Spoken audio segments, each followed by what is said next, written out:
It's all too familiar. Fault lines written by tongues bitten by silence. Thoughts formed we weren't searching for violence in our questions, our suggestions. It's all too familiar. What was she wearing?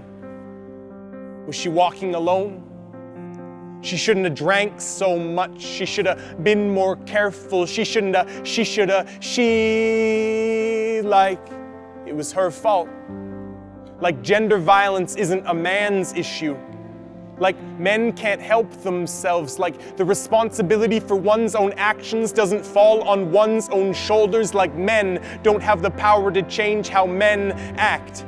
And I remember as a young teen learning the facts. 1 in 3 made me sick.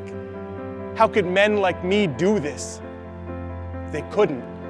I thought they couldn't. They must be monsters. They must be monsters. Monsters in the masks of men.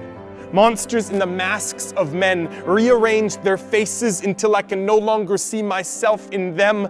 Monsters. And I remember going to a party in East Vancouver and seeing a patch on my friend's jacket that said, "Stop Rape." The message so clear, so inarguably simple, and yet it left a bad taste. Because it jarred me from my place of comfort. Because it reminded me of the reality we all face. And that initial reaction, my initial reaction, was me choosing silence, therefore allowing for violence. And that was a clear case of the culture of rape. And I remember in the dressing room cheering along as a teammate proclaimed that in victory we had raped the other team. Or in the lunchroom when my boss made a sexist joke and I said nothing.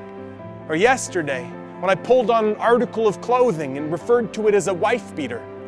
This culture of violence touches us all.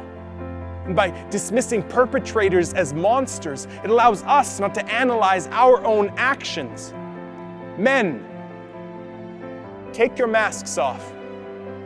Men, take responsibility. Men, open your mouths wider. Show more than your teeth. There was a softness in your throat waiting to be freed. Men, we are responsible for the vast majority of violence. Men, it's an epidemic. Men, don't think that it has to be this way. Men, if you could make the world safer for the women you love, for all women, children, and men, wouldn't you? Men, you can.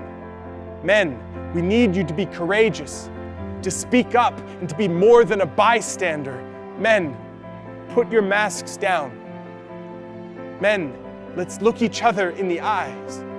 Men, let's talk.